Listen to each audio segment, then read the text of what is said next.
Abu there റളിയല്ലാഹു അൻഹു ചോദിക്കുകയാണ്, യാ റസൂലല്ലാഹ്, അല്ലാഹുവിന്റെ ഹബീബേ, മുത്തുനബിയേ, അലാ തസ്തഅമിലുനി, എനിക്ക് അധികാരം നൽകുമോ നബിയേ, എന്നെ പ്രസിഡന്റ് ആക്കുമോ നബിയേ, എന്നെ സെക്രട്ടറി ആക്കുമോ നബിയേ എന്ന് അല്ലാഹുവിന്റെ ഹബീബിനോട് ചോദിക്കുകയാണ് മഹാനായ അബൂ ദർ റളിയല്ലാഹു അൻഹു. പലരും ഖാദിമാരെ സമീപിക്കാറുണ്ട്, വളരെ രഹസ്യമായി അവരെ സ്വാധീനിക്കാൻ ശ്രമിക്കാറുണ്ട്, അധികാരത്തിന് വേണ്ടി സ്വാധീനിക്കാനുള്ള ശ്രമങ്ങളൊക്കെ നടത്താറുണ്ട്.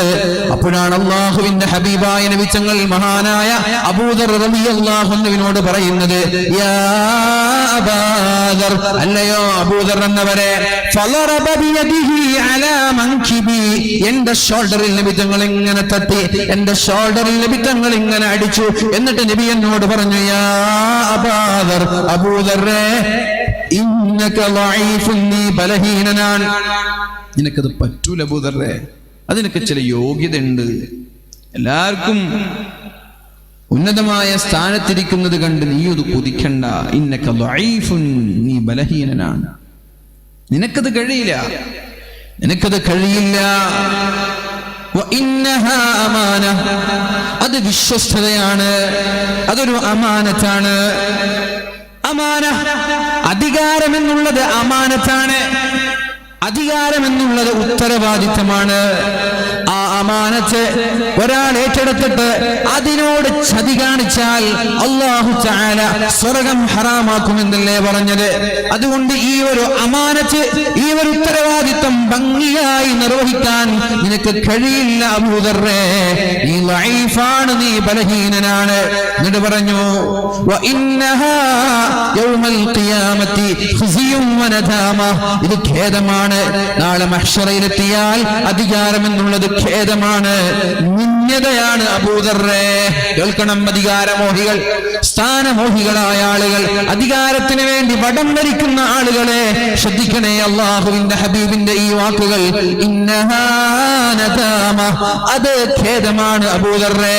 ലോകാവസാനം കഴിഞ്ഞ് പാരത്രിക ലോകത്ത്, മഹ്ശറ ലോകത്തെത്തിയാൽ ഈ അധികാരം ഏറ്റെടുത്തതിന്റെ പേരിൽ ഖേദിക്കേണ്ടി വരും. അതേപോലെ അത് നിന്ദയാണ്, നാളെ നിന്ദയോടെ തലകുനിച്ചു നിൽക്കേണ്ടി വരും അബൂ ദർറേ. ഇല്ലാ മൻ അഖദഹാ ബിഹഖിഹാ, ആരാണോ അധികാരം എന്താണെന്ന് പഠിച്ചുകൊണ്ട് ഉത്തരവാദിത്തം ഏറ്റെടുത്തവർ, എന്റെ ബാധ്യത എന്താണെന്ന് പഠിച്ചവർ, എന്റെ ഉത്തരവാദിത്തം എന്താണെന്ന് പഠിച്ചവർ, എന്തൊക്കെ ഡ്യൂട്ടിയാണ് എനിക്കുള്ളത് അത് പഠിക്കുകയും ആ ഡ്യൂട്ടി വളരെ ഭംഗിയായി ചെയ്യുകയും ചെയ്ത ആളുകൾ, അവരല്ലാത്ത എല്ലാ ആളുകളും നാളെ അധികാരത്തിന്റെ പേരിൽ നഖം കടിക്കുമെന്ന് ശഫീഉനാ റസൂലുള്ളാഹ് സ്വഹീഹ് മുസ്ലിം റിപ്പോർട്ട് ചെയ്യുന്ന ഹദീസാണ്. നിങ്ങൾ ആലോചിച്ച് നോക്കൂ, നമ്മുടെയൊക്കെ നേതാക്കന്മാരുടെ അവസ്ഥ. ഓരോ ഉത്തരവാദിത്തങ്ങൾ ഏറ്റെടുത്തതൊക്കെ ഭംഗിയായി നിർവഹിക്കുന്നുണ്ടോ? കഴിയില്ലെങ്കിൽ ഏറ്റെടുക്കരുത്. എത്രയോ അർഹരായ ആളുകളുണ്ട്, അവരെ ഏൽപ്പിക്കൂ. ഇപ്പൊ എലക്ഷൻ വരുമ്പോഴൊക്കെ സ്വാഭാവികമായി വിജയിക്കേണ്ട മണ്ഡലങ്ങളൊക്കെ തോറ്റുപോകുന്നത് എന്തുകൊണ്ടാണ്? ഇന്നാലിന്ന ഒരു സ്ഥാനാർത്ഥിയെ നിർത്തിയാൽ വളരെ പുഷ്പം പോലെ വിജയിക്കേണ്ട മണ്ഡലങ്ങൾ മറ്റൊരു നേതാവിൻ്റെ വാശി കാരണം അയാളെ നിർത്തേണ്ടി വന്നു. അയാളെ നിർത്തിയപ്പോൾ സ്വന്തം പാർട്ടിക്കാർ വരെ മാറിക്കുത്തി പാർട്ടി തോറ്റുപോയി. സ്വാർത്ഥതയാണ്, അധികാരമോഹമാണ്. അങ്ങനെയല്ല ചെയ്യേണ്ടത്. ഞാൻ നിന്നാൽ എൻ്റെ പാർട്ടിക്ക് ക്ഷീണമാണെങ്കിൽ ഞാൻ നിൽക്കുന്നില്ല. ഞാൻ നിന്നാൽ എൻ്റെ പാർട്ടിക്കത് ഉപകാരമാണെങ്കിൽ, വളർച്ചയാണെങ്കിൽ ഞാൻ നിന്നോളാം. എന്നെക്കൊണ്ട് എൻ്റെ നാടിന് ഉപകാരമാണെങ്കിൽ ഞാൻ ഏറ്റെടുത്തോളാം. എന്നെക്കൊണ്ട് എൻ്റെ നാടിന് അപമാനമാണെങ്കിൽ എനിക്കത് വേണ്ട എന്ന് പറഞ്ഞ് അത്തരം അധികാരമോഹങ്ങളെ അറബിക്കടലിലേക്ക് വലിച്ചെറിയാൻ നമ്മൾ തയ്യാറാവണം. അല്ലാഹു നമ്മൾക്ക് ബോധം നൽകട്ടെ. മഹാനായ അബൂ ഹുറൈറ റളിയല്ലാഹു അൻഹു പറഞ്ഞു തരുന്നൊരു ഹദീസുണ്ട്. ഖാല റസൂലുള്ളാഹി സ്വല്ലല്ലാഹു അലൈഹി വസല്ലം, അല്ലാഹുവിന്റെ ഹബീബായ നബി തങ്ങൾ പറഞ്ഞു, ഇദാ വിശ്വസ്തത നഷ്ടപ്പെട്ടു പോയാൽ, വഞ്ചന വ്യാപകമായാൽ, ചതി വ്യാപകമായാൽ, സാമ്പത്തികമായ ക്രമക്കേട് നിരന്തരമായി നമ്മുടെ നാട്ടിൽ നടന്നുകൊണ്ടിരിക്കുകയാണ്.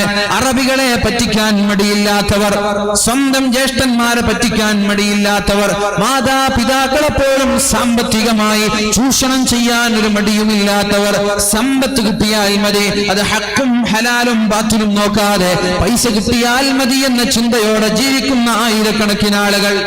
50,000 തന്നാൽ മാസങ്ങളിൽ 10,000 തരാമെന്ന് ആരെങ്കിലും സുമോഹന വാഗ്ദാനങ്ങളുമായി വരുമ്പോ അത് ശരിയാണോ തെറ്റാണോ എന്ന് പോലും പഠിക്കാതെ, അതിന്റെ യാഥാർത്ഥ്യങ്ങൾ എന്തെന്നറിയാതെ, അത് പലിശയാണോ അല്ലേ എന്ന് പോലും അറിയാതെ, അത് വഞ്ചനയാണോ ചതിയാണോ എന്ന് പോലും പഠിക്കാതെ 50,000-ങ്ങളും ലക്ഷങ്ങളും പറഞ്ഞു കൊടുക്കുന്ന എത്രയോ വ്യക്തികളുള്ള നാടാണ് നമ്മുടെ നാട്.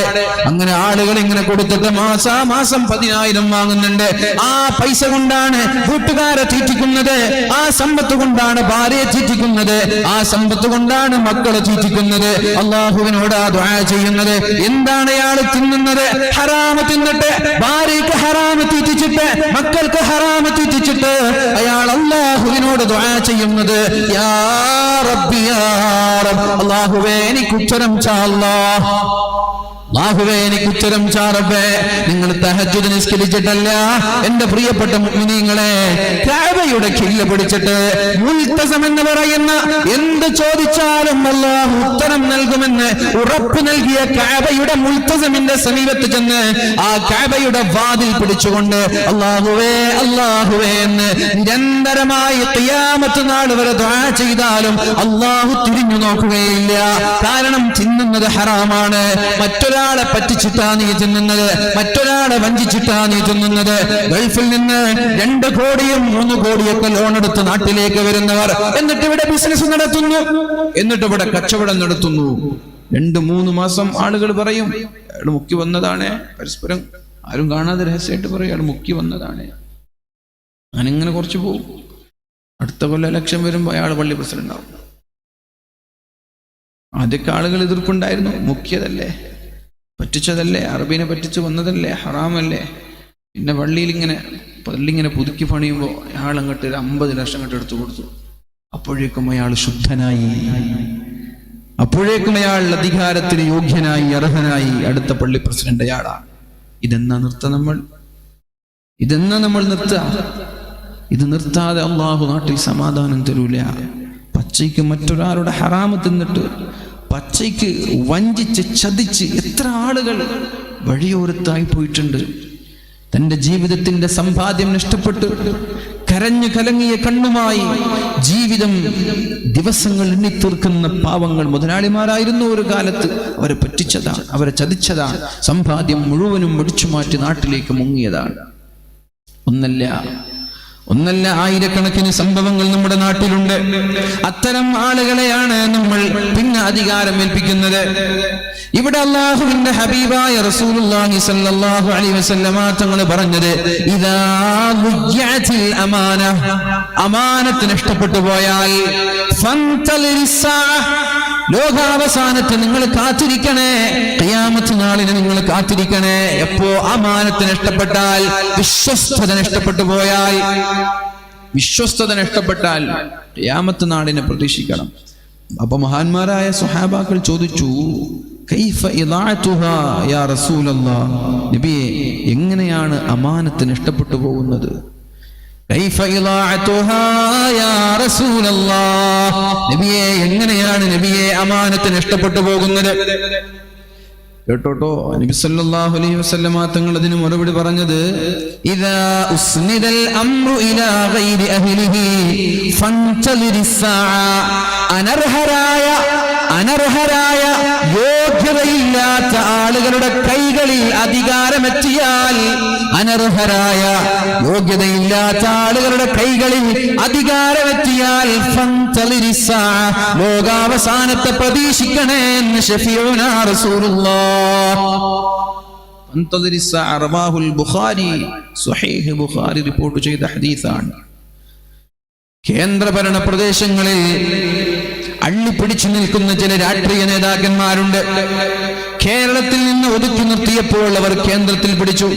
എന്നാൽ ശക്തമായ വർഗീയ ചിന്തയോടെ, വർഗീയ ചുവയുള്ള വാക്കുകളല്ലാതെ അവർ പറയാറില്ല. ഇത്തരം പ്രശ്നങ്ങൾ വന്നപ്പോ നമ്മുടെ കൂടെ നിൽക്കുന്നതിന് പകരം ഒരക്ഷരം മിണ്ടാൻ തയ്യാറാവാത്ത ചില കേന്ദ്ര നേതാക്കന്മാരുണ്ട് നമ്മുടെ നാടുകളിൽ. അതാണ് ഞാൻ നേരത്തെ സൂചിപ്പിച്ചത്. പ്രതിസന്ധി ഘട്ടത്തിൽ നമ്മുടെ കൂടെ നിൽക്കേണ്ട ക്രൈസ്തവരിൽപ്പെട്ട ചില ആളുകൾ നമ്മെ ഒറ്റുകൊടുക്കാൻ ശ്രമിക്കുകയാണോ? RSSന്റെ പണി ക്രൈസ്തവരായ ആ വിഭാഗത്തോട് പറയുകയാണ്, നിങ്ങളെടുക്കരുത്. RSSന്റെ പണി നിങ്ങളെടുക്കരുത്, നിങ്ങൾ ഒരൽപ്പമെങ്കിലും മാന്യത കാണിക്കണമെന്ന് പറയുകയാണ്. ഇന്ത്യ രാജ്യത്തിന്റെ സ്വാതന്ത്ര്യ സമര സേനാനികളുടെ ചരിത്രം എടുത്തു നോക്കിയാൽ നിങ്ങളുടെ ചരിത്രം എത്രത്തോളമുണ്ട് എന്ന് കണ്ണോടിക്കുന്നത് എന്റെ പ്രിയപ്പെട്ട സഹോദരങ്ങളെ നിങ്ങൾക്ക് നല്ലതാണ്. ഒന്ന് കണ്ണോടിക്കുക.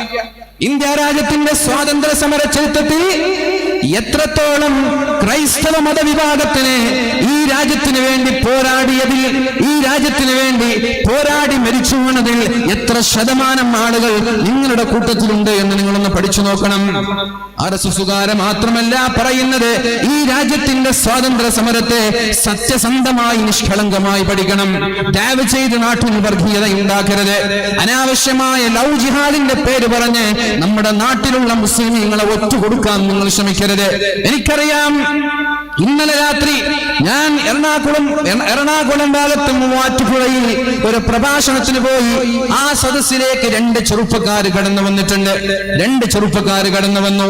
ആ ചെറുപ്പക്കാർ ജന്മനാ ക്രൈസ്തവരാണ്. ആ ചെറുപ്പക്കാർ താമസിക്കുന്ന 15 കിലോമീറ്ററുകളോളം ഏരിയകളിൽ ഒരു മുസൽമാന്റെ വീട് പോലില്ല. അവർ ഇസ്ലാമിനെ കുറിച്ച് പഠിച്ചു. അവരെന്തിനാണ് ഇസ്ലാമിനെ കുറിച്ച് പഠിച്ചത്? അവരുടെ മതം പ്രൊപ്പഗേറ്റ് ചെയ്യാൻ, അവരുടെ മതം പ്രബോധനം നടത്താൻ, അവരുടെ ആശയം ജനങ്ങൾക്ക് പറഞ്ഞു കൊടുക്കാൻ വേണ്ടി, ഒരു മുസ്ലിമിന്റെ സമീപത്തേക്ക് വേണ്ടി മുസ്ലിമിനെ മതം മാറ്റാൻ 2 പേര് ഇറങ്ങി തിരിച്ചതാണ്. പക്ഷേ ആ മുസ്ലിമിന്റെ മറുപടി കേട്ടപ്പോൾ അവർ മുസ്ലിമീങ്ങളായി മാറി.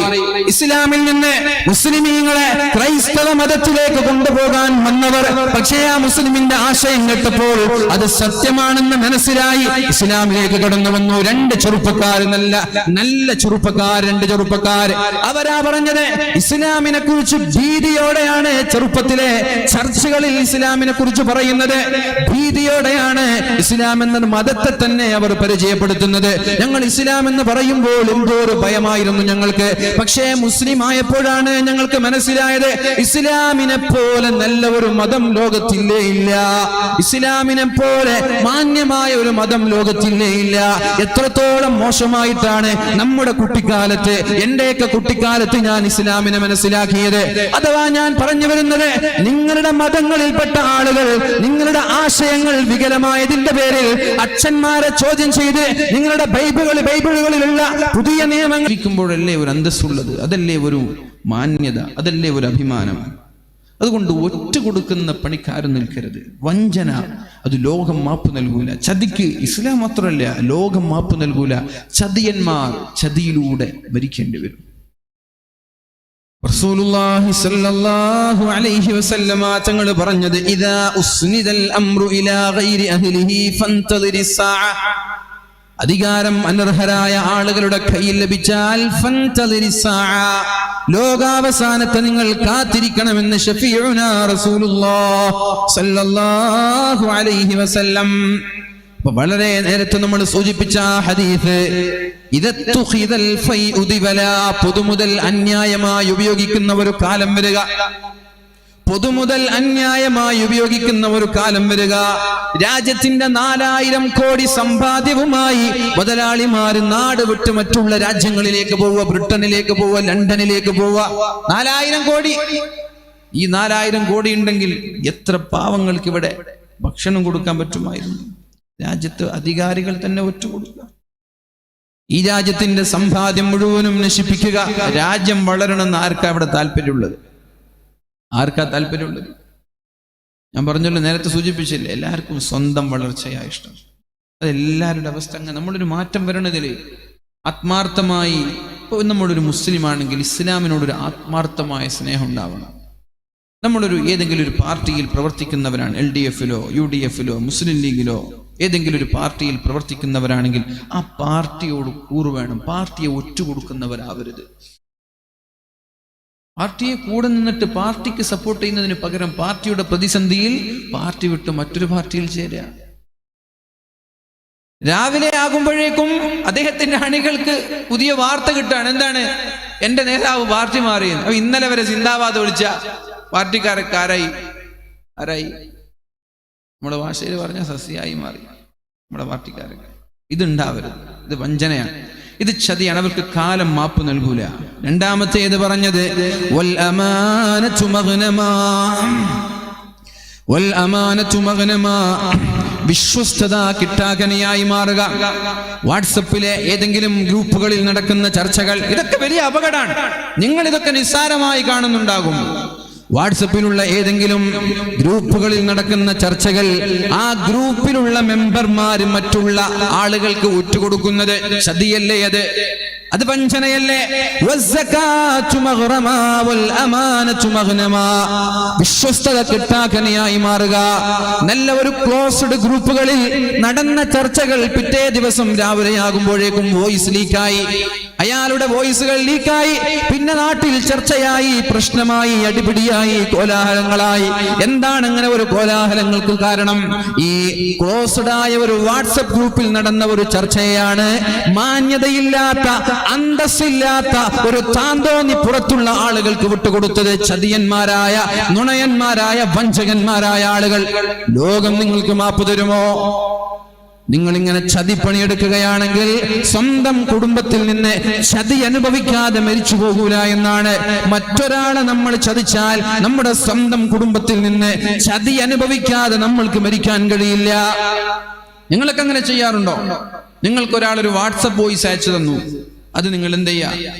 ആവശ്യത്തിനനുസരിച്ച് സന്ദർഭം നോക്കി ലീക്കാക്കുന്ന ഒരു സ്വഭാവം നിങ്ങൾക്കുണ്ടോ? ഉണ്ടോ? മൗലവിമാർ വരെ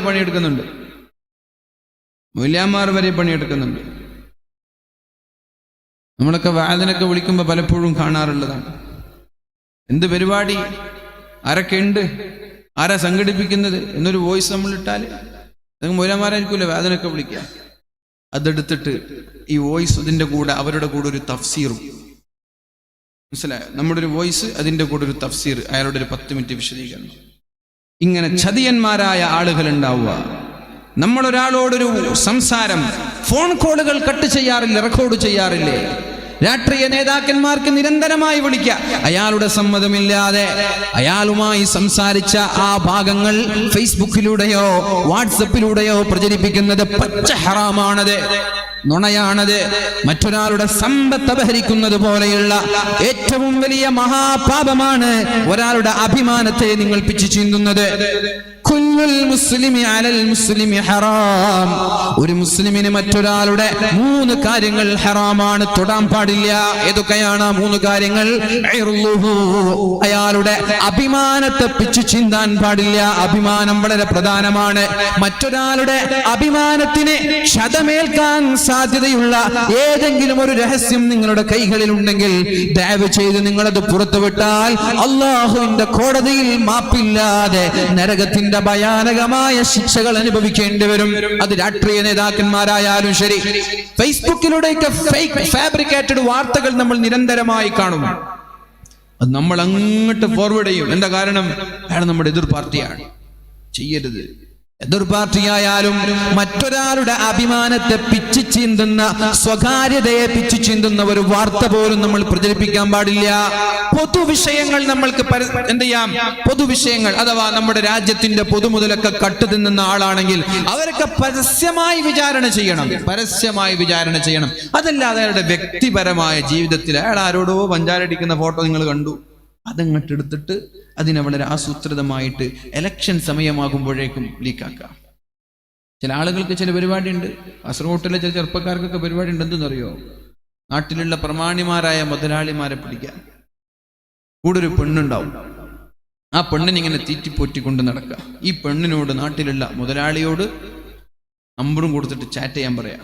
നാട്ടിലൊക്കെ വലിയ വലിയ പൈസക്കാരൊക്കെ ഉണ്ടാവില്ലേ, അവരോട് ഇങ്ങനെ ചാറ്റ് ചെയ്യാൻ പറയാം. മുതലാളിമാരിങ്ങനെ ആദ്യമൊക്കെ മെയിൻ ചെയ്യില്ല, പിന്നെ നിരന്തരമായി ചാറ്റിങ് തുടങ്ങി അറിയാതെ ആ പെണ്ണിന്റെ വലയിൽ വീണുപോകും. അങ്ങനെ പെണ്ണ് വിളിക്കും, എന്നാലെന്ന ലോഡ്ജിൽ നമ്മളൊന്ന് കാണില്ലേ, എന്നാ ആയിക്കോട്ടെ. അങ്ങനെ പോകുമ്പോൾ ലോഡ്ജിന്റെ താഴെ 4-5 ചെറുപ്പക്കാർ ഒരുമിച്ച് കൂടും. ഇയാൾ റൂമിൽ കയറിയാൽ ചെറുപ്പക്കാർ ചാടി വന്ന് ഇയാളുടെ വസ്ത്രമഴിച്ചു നഗ്നനാക്കി പെണ്ണിന്റെ കൂടെ നിർത്തി ഫോട്ടോ എടുക്കും. ഫോട്ടോ എടുത്തിട്ട് പിന്നെന്താ പണി? പിന്നെ അയാളോട് പറയും 5 ലക്ഷം തന്നാൽ ഈ ഫോട്ടോ ഞങ്ങൾ പുറത്തു വിടൂല, നിങ്ങൾക്ക് സുഖമായിട്ട് ജീവിക്കാം, അല്ലെങ്കിൽ ഈ ഫോട്ടോ ഞങ്ങൾ ലീക്കാക്കും. സ്വാഭാവികമായി സമ്പത്തുള്ള ഒരു മുതലാളി ഈ ഫോട്ടോ പുറത്തു പോയാൽ തൻ്റെ അഭിമാനം നഷ്ടപ്പെടുമെന്ന് പേടിച്ച് 5 ലക്ഷം കൊടുക്കും.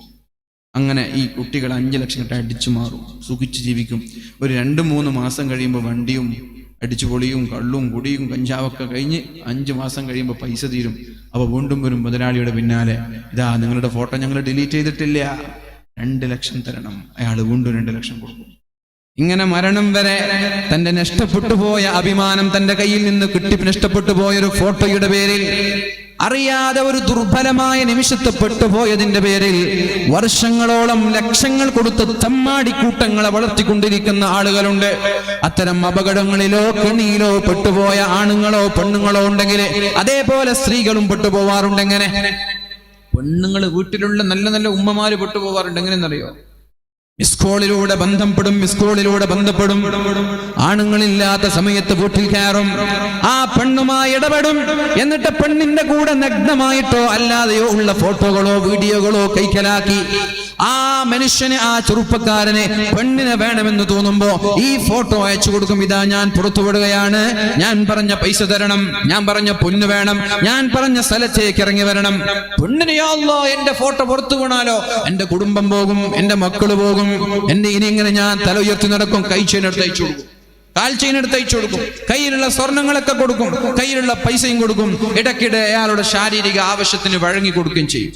അങ്ങനെ അവസാനമായി ഒന്നുമില്ലാതെ വരുമ്പോൾ ഏതെങ്കിലും ഒരു തുണ്ടിൽ ജീവിതം അവസാനിപ്പിക്കുന്ന എത്രയോ ദയനീയമായ രംഗങ്ങൾ നടന്നുകൊണ്ടിരിക്കുകയാണ്. അത്തരം അപകടങ്ങളിലോ കെണിയിലോ പെട്ടുപോയ ആണായാലും പെണ്ണായാലും നിങ്ങളോട് എനിക്ക് പറയാനുള്ളത്, അങ്ങനെ ഒരു സംഭവം സംഭവിച്ചു കഴിഞ്ഞാൽ ഉടനെ തന്നെ അടുത്തുള്ളൊരു പോലീസ് സ്റ്റേഷനിൽ പോവുക. പോലീസുകാരോട് പറയാം, സാറേ ഞാൻ പെട്ടുപോയിട്ടുണ്ട്, എന്നെ ബ്ലാക്ക് മെയിൽ ചെയ്യുന്നുണ്ട് ആളുകൾ, ഇവരൊക്കെയാണ്, നിങ്ങൾ പിടിക്കണം. പോലീസുകാർ മാന്യമായി കൈകാര്യം ചെയ്യും, നിങ്ങൾ ഇൻസൾട്ട് ചെയ്യൂല, ജനങ്ങൾക്കിടയിൽ നിങ്ങളെ വഷളാക്കൂല, ജനങ്ങൾക്കിടയിൽ നിങ്ങളുടെ പേര് പറഞ്ഞ് നിങ്ങളെ ഇൻസൾട്ട് ചെയ്യുകയോ വഷളാക്കുകയോ ചെയ്യൂല. നേരെ മറിച്ച് തെമ്മാടിക്കൂട്ടങ്ങളെ പിടിച്ചുള്ളിലിടും. വേണ്ടതുപോലെ കൊടുത്ത് അവരെ തിരിച്ചേക്കും. ഒന്നുകിൽ അവരെ തിരിച്ചേക്കും, അല്ലെങ്കിൽ അവരവരുടെ ജയിലിൽ തന്നെ പൂട്ടിയിടും. ഇനി അവർ തിരിച്ചു വന്നാൽ വീണ്ടും ഒരുപക്ഷെ അവർ നിങ്ങളെ ഭീഷണിപ്പെടുത്താൻ സാധ്യതയുണ്ട്. അതുകൊണ്ട് പോലീസുകാർ അവരുടെ കൈകളിൽ നിന്ന് അവരുടെ കൈകളിലുള്ള എല്ലാ രഹസ്യമായ ഫോട്ടോകളും വീഡിയോകളും ഡിലീറ്റ് ചെയ്യും. അപ്പൊ നിങ്ങൾ രക്ഷപ്പെട്ടു. ഇത്ര സിമ്പിൾ കാര്യമാണ്. ഈ ഒരു സിമ്പിൾ കാര്യത്തെയാണ് വർഷങ്ങളോളം ലക്ഷങ്ങൾ കൊടുത്തിട്ട് തെമ്മാടിക്കൂട്ടങ്ങളെ വളർത്തുക. അവരിങ്ങനെ അടിച്ചുപൊളിച്ച് ജീവിക്കും. നിങ്ങൾ കാണാറില്ലേ ചില ആളുകളെ, ഒരു പണിയില്ല, പക്ഷെ അവരിടുന്ന വാച്ചിന് 50,000 രൂപ, അവരുടെ ചെരുപ്പിന് 5,000 രൂപ, അവരിടുന്ന കുപ്പായത്തിന് 3,000-4,000 രൂപ, അവരുടെ കൂളിംഗ് ഗ്ലാസ്സിന് 12,000 രൂപ, അവരുടെ വണ്ടിക്ക് 25 ലക്ഷം 50 ലക്ഷം. ഒരു പണിയില്ല. എവിടുന്നായി പൈസ ഉണ്ടാക്കുന്നത്? എവിടെന്നായി പൈസ ഉണ്ടാക്കുന്നത്? ഇവിടൊക്കെ ചെറുപ്പക്കാരൻ നോക്കണം, ഒരു പണിയില്ലാത്തവരാ വലിയ വലിയ ബ്രാൻഡഡ് ഷർട്ടും പാൻസും കുപ്പായവും ചെരുപ്പിട്ട് നടക്കുന്നത്. എവിടെന്നായി പൈസ? മുടി ഇങ്ങനെ ആഴ്ച ഏൺ ചെയ്യാൻ എവിടെന്നാ പൈസ? മുടി ഇങ്ങനെ ഏൺ ചെയ്യുക, ഫേഷ്യൽ ചെയ്യുക, എവിടെന്നാ ഇതിനൊക്കെ ക്യാഷ് കിട്ടുന്നത്? ഒരു പണിയുമില്ലാതെ നാട്ടിൽ തണ്ടിത്തിരിഞ്ഞ് നടക്കുന്ന ആളുകൾക്ക് ഇതുപോലെ കുരുപ്പിലൂടെ, ചതിയിലൂടെ, വഞ്ചനയിലൂടെ സമ്പത്ത് സമ്പാദിക്കുന്ന എത്രയോ ചമ്മാടികൾ നമ്മുടെ നാട്ടിലുണ്ട്. എന്റെ പ്രിയമുള്ള സമുദായമേ, എന്റെ പ്രിയപ്പെട്ട നാട്ടുകാരോട് എനിക്ക് പറയാനുള്ളത്, അത്തരം ആളുകളെ നമ്മൾ വരച്ച വരയിൽ നിർത്തിയില്ലെങ്കിൽ അവർ അപകടകാരികളാണ്. ഇന്ന് അയാളെ പിടിച്ചാൽ നാളെ നിങ്ങളെ പിടിക്കും. നാളെ നിങ്ങളെ പിടിക്കും, മറ്റന്നാള് വേറൊരാളെ പിടിക്കും. അങ്ങനെ നിരന്തരമായി സമുദായത്തിലെ മാന്യന്മാരായ ആളുകൾക്ക് അഥവാ ഇങ്ങനെ ഒരു കേസിൽ പെട്ടുപോയാൽ പിന്നെ അത്തരം ആളുകൾക്കൊന്ന് സ്റ്റേജിൽ കയറിയിട്ടൊരു വാക്ക് സംസാരിക്കാൻ കഴിയില്ല. ഇങ്ങനൊരു കേസിൽ പെട്ടുപോയാൽ അവരുണ്ടാവും താഴെ. പള്ളി പ്രസിഡന്റ് ആണെങ്കിലോ ഇങ്ങനെ താഴെ നിന്നിട്ട് 5 ആളുകൾ നോക്കുന്നുണ്ടാവും. അവരെ കാണുമ്പോൾ വല്ല വാക്കുകളൊക്കെ ഒതുക്കും. അവർ പുറത്തു പറഞ്ഞാലോ, നിങ്ങൾ മിണ്ടണ്ട, നിങ്ങൾ നമുക്കറിയാന്നാ പറയാ, നിങ്ങൾ കുറെ സംസാരിക്കണ്ട, നിങ്ങൾ മിണ്ടിയ ഞങ്ങൾ ഇടപെടും, അങ്ങനെയൊക്കെ പറഞ്ഞ് ഭീഷണിപ്പെടുത്തും. പക്ഷെ അവരെന്തെങ്കിലും ദൗർഭാഗ്യമായ ആ ദുർബലമായ സമയത്ത് പൊട്ടുപോയതാവാം. അല്ലാഹു മാപ്പ് നൽകുമെങ്കിലും മനുഷ്യന്മാര് മാപ്പ് നൽകാൻ തയ്യാറാവൂല. അല്ലാഹു മാപ്പ് നൽകിയാലും മനുഷ്യർ മാപ്പ് നൽകൂല. അതാണ് മനുഷ്യന്റെ അവസ്ഥ. പക്ഷേ ഇത്തരം ചതിപ്രയോഗങ്ങളിലൂടെ ജീവിക്കുന്ന ആളുകളോട് ഞാൻ പറയാണ്, ക്യാൻസർ എന്ന മഹാരോഗം, ചികിത്സയില്ലാത്ത മാറാരോഗങ്ങൾ നിങ്ങളെ വേട്ടയാടിപ്പോയാൽ അതിനുത്തരവാദിത്വം നിങ്ങൾ തന്നെ ഏറ്റെടുക്കണം. കാരണം ഇതുപോലെയുള്ള കുതന്ത്രങ്ങളിലൂടെ സമ്പത്തുണ്ടാക്കി തിന്ന് അർമാദിച്ച് ലാവിഷായി അടിച്ചുപൊളിച്ച് ജീവിച്ചാൽ അത് നിങ്ങളെ തിരിച്ചു വേട്ടയാടും, നിങ്ങളത് തിരിച്ച് കാർന്നു തിന്നും, നിങ്ങളത് തിരിഞ്ഞു കുത്തും എന്ന ഒരു ചിന്ത നിങ്ങൾക്കുണ്ടാവുന്നത് നല്ലതാണ്. ഇല്ലെങ്കിൽ ഭാവിയിൽ നഖം കടിക്കേണ്ട ഒരു അവസ്ഥ ഉണ്ടാവും.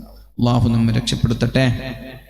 അല്ലാഹുവേ അല്ലാഹുവേ ഞങ്ങൾക്ക് നീ ബോധം നൽകണേ അല്ലാഹുവേ ഞങ്ങളെ നീ രക്ഷപ്പെടുത്തണേ റബ്ബേ. ഹറാമായത് തിന്നാതെ, ഹറാമായത് സമ്പാദിക്കാതെ എത്രയോ ഓൺലൈൻ ബിസിനസ്സുകാർ, എത്രയോ ചെയിൻ ബിസിനസ്സുകാർ നമ്മുടെ നാട്ടിൽ നിന്ന് കോടികൾ തട്ടിയെടുത്ത് കൊണ്ടുപോയിട്ടും സമുദായം പഠിക്കുന്നില്ല എന്ന് പറഞ്ഞാൽ പിന്നെന്താ നമ്മൾ ചെയ്യുക? എത്ര ആളുകളാ കാസർഗോഡ് നിന്ന് മുങ്ങിയത്? കോടിക്കണക്കിന് സമ്പാദ്യങ്ങളുമായി നമ്മുടെ കാസർഗോഡ് നിന്ന് മുങ്ങിയവർ എത്ര പേരാണ്? വലിയ വലിയ യുവ വ്യവസായികൾ, യുവ ബിസിനസ്സുകാർ എന്നിങ്ങനെയൊക്കെ പറഞ്ഞ് ഇല്ലാത്തതും ഉള്ളതുമായ പക്ക ഹറാമിന്റെ ഫ്രോഡ് ബിസിനസ്സുകൾ കൊണ്ടുവന്നിട്ട് ഒരുപാട് ആളുകളെ മാർക്കറ്റിംഗിലേക്ക് കൊണ്ടുവന്നിട്ട് കോടീശ്വരന്മാരായി നാട്ടിൽ നടന്നിട്ട് അവസാനം പിടിക്കപ്പെടുമ്പോൾ നാടുവിടുന്നവർ. ലക്ഷങ്ങൾ കൊടുത്തവരുണ്ട്, സ്വർണങ്ങൾ വിറ്റുകൊടുത്തവരുണ്ട്, കടം വാങ്ങി കൊടുത്തവരുണ്ട്. മാസത്തിലൊരു 10,000 കിട്ടുമെന്ന് പറഞ്ഞാൽ, എന്ന ഒരു മുഅ്മിൻ ഒരു തവണ ഒരു മാളത്തിൽ നിന്ന് പാമ്പ് കടിച്ചാൽ രണ്ടാമതൊരു വിശ്വാസിയെ അതേ മാളത്തിൽ നിന്ന് പാമ്പ് കടിക്കാൻ പാടില്ല എന്ന് ശഫീഉനാ റസൂലുള്ളാഹി സ്വല്ലല്ലാഹു അലൈഹി വസല്ലം. നിങ്ങൾ മൂത്രമൊഴിക്കാൻ ഒരു ചുമര് കണ്ടപ്പോ, ഒരു മതില് കണ്ടപ്പോ മൂത്രമൊഴിക്കാൻ നിന്നു. ഒരു മാളം കണ്ടു, മാളത്തിൽ നിന്ന് പാമ്പ് വന്നിട്ട് കടിച്ചു. ഒന്നും ആയില്ല, ഭാഗ്യം കൊണ്ട് രക്ഷപ്പെട്ടു. പിന്നെ നാളെ നിങ്ങൾ അതേ മാളത്തിൽ പോയിട്ട് മൂത്രമൊഴിച്ചാൽ നിങ്ങളെ കുറിച്ച് എന്താ പറയണ്ടേ? ഞാൻ എന്താ പറയേണ്ടത്? നിങ്ങൾ വിഡ്ഢികളാണ്, നിങ്ങൾ മുഅ്മിനല്ല എന്ന് അല്ലാഹു പറഞ്ഞത്. ഒരേ മാളത്തിൽ നിന്ന് 2 തവണ കടിക്കപ്പെട്ടാൽ അയാൾ മുഅ്മിനല്ല. ലാ യുൽദഗുൽ മുഅ്മിനു മിൻ ജുഹ്രിൻ വാഹിദിൻ മർറതൈൻ.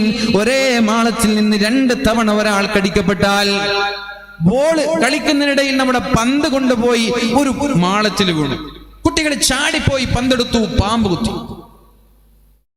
പാമ്പ് കുത്തുമ്പോ ഒരല്പമെങ്കിലും ബുദ്ധിയുള്ളവന് മനസ്സിലാക്കിക്കൂടെ അത് പാമ്പുണ്ടെന്ന് അവിടെ? അപ്പൊ അടുത്താൾ വന്നിട്ട് അയാളും കൈയിട്ടു, അയാൾക്ക് കുത്തി. അതാണ് ഈമാനില്ല എന്ന് പറയുന്നത്. മുഅ്മിനീങ്ങളെ ഇങ്ങനെ ഒരേ മാളത്തിൽ നിന്ന് 2 തവണ കടിക്കുന്നൊരവസരം ഉണ്ടാവില്ല. അങ്ങനെ ഒരാളെ കടിച്ചാൽ അയാൾ മുഅ്മിനല്ല എന്നാണ് ശഫീഉനാ റസൂലുള്ളാഹി സ്വല്ലല്ലാഹു അലൈഹി വസല്ലം തങ്ങൾ പറഞ്ഞത്. അഥവാ നിരന്തരമായി ഓൺലൈൻ തട്ടിപ്പുകൾ നമ്മുടെ നാട്ടിൽ നടന്നുകൊണ്ടിരിക്കുമ്പോ ഒരു തവണ പൊട്ടുപോയവർ തന്നെയാണ് രണ്ടാമതും പെടുന്നത്. ഒരു തവണ പെട്ടു, എത്ര കൊടുത്തു? ഞാൻ 25 ലക്ഷം കൊടുത്തു. എത്ര കിട്ടി? 3-4 ലക്ഷം കിട്ടിയിട്ടുള്ളൂ. ഇനി പോലീസിൽ പോയിട്ട് പരാതി പറയാൻ പറ്റുമോ? നാണക്കേടല്ലേ? പരാതി പറഞ്ഞിട്ട് വല്ല കാര്യമുണ്ടോ? എന്താ കാര്യം? രേഖയില്ല, അയാൾ മുങ്ങി. അങ്ങനെ അയാൾ പോയി ഇതൊക്കെ മറന്നു. അങ്ങനെ 2 വർഷം കഴിയുമ്പോൾ പുതിയൊരാള് ഉടലെടുക്കുകയാണ്. അയാളും പറയുന്നു, നിങ്ങള് 10,000 തന്നാൽ ഇത്ര തരാം, ലക്ഷം തന്നാൽ ഇത്ര തരാം. അങ്ങനെയുണ്ടോ? അപ്പോഴേക്കും നമ്മുടെ പെണ്ണുങ്ങളൊക്കെ ഇറങ്ങി ലക്ഷങ്ങൾ കൊടുക്കാൻ. ലക്ഷങ്ങൾ അങ്ങോട്ട് എണ്ണിക്കൊടുത്തു. കഴിഞ്ഞ പ്രാവശ്യം പെട്ടവരാ ഇന്നും കൊടുത്തത്. പിന്നെ ഒരു 5-6 മാസം കഴിയുമ്പോൾ, 1 വർഷം കഴിയുമ്പോൾ അവരും മുങ്ങി, വീണ്ടും പോയി ഒരു 10 ലക്ഷം. ഇവരെ കുറിച്ച് മുഅ്മിൻ എന്ന് പറയാൻ കഴിയില്ല. മുഅ്മിനീങ്ങളായ ആളുകൾ 2 തവണ ഒരേ ചതിയിൽ പെടൂല എന്ന് ശഫീഉനാ റസൂലുള്ളാഹി സ്വല്ലല്ലാഹു അലൈഹി വസല്ലം. 1ഉം 2ഉം 3ഉം തവണ പെട്ടിട്ട് പഠിക്കാത്തവരെ എന്ത് പേരിട്ടിട്ടാണ് മുഅ്മിനീങ്ങളെ നമ്മൾ വിളിക്കേണ്ടത്? മാന്യമായി ജോലി ചെയ്ത് ജീവിച്ചുകൂടെ? മാന്യമായി സമ്പാദിച്ചു ജീവിച്ചുകൂടെ? ഭർത്താക്കന്മാരായാലും ആരായാലും കഠിനാധ്വാനം ചെയ്ത് ചോരനീരുണ്ടാക്കിയ സമ്പാദ്യങ്ങളെ ഈ ഹറാമിലേക്ക് കൊടുത്തിട്ട് വെറുതെ നമ്മുടെ ജീവിതം കളയണോ? നാളെ പാരത്രിക ലോകത്തിലെത്തിയാൽ ഇതെല്ലാം വലിയ വലിയ ശിക്ഷയായി, തീജ്വാലകളായി, നരകത്തിന്റെ ഭയാനകമായ തീക്കൊള്ളികളായി അല്ലാഹു നാളെ നമ്മെ വേട്ടയാടുമെന്നുള്ള കാര്യത്തിൽ ആരും മറന്നു പോകരുത്. അതുകൊണ്ട് നമ്മൾ സമ്പാദിക്കുന്നത് ഹലാലാണോ ഹറാമാണോ എന്ന് ആലോചിക്കാതെ ഒരു നയാ പൈസ പോലും നമ്മൾ തൊടാൻ പാടില്ല. നമ്മുടെ കയ്യിലേക്ക് ഉറൂസിന്റെ കമ്മിറ്റി ചെയർമാനെന്ന് വിചാരിക്കുക. അപ്പൊ ചെറുപ്പക്കാരിങ്ങനെ വന്നിട്ട് എന്റെ വക ഒരു 1000 രൂപ മക്കാമിലേക്ക് ഇടണം. ആയിക്കോട്ടെ, അയാൾ പോക്കറ്റിലിട്ടു. വേറെ ആളെന്നിട്ട് എന്റെ വക 500 രൂപ പോക്കറ്റിലിട്ടു. അങ്ങനെ തന്നാളൊക്കെ പോക്കറ്റിലിട്ടു. അയാളുടെ പൈസ പോക്കറ്റിലുണ്ട്. ഇയാൾക്ക് തന്നത് എത്രയെന്നറിയില്ല, അയാളുടെ പൈസ എത്രയെന്നറിയില്ല. എന്താ അയാൾ ചെയ്യേണ്ടത്? അയാളുടെ പോക്കറ്റിലുള്ളത് മുഴുവൻ എടുത്തിട്ട് അവിടെ ഇടണം. അല്ലെങ്കിൽ അയാൾ ഒരു നയാ പൈസ, ഒരു രൂപ അവിടെ നിന്ന് ഇങ്ങോട്ട് വന്നാൽ അപകടമാണ്.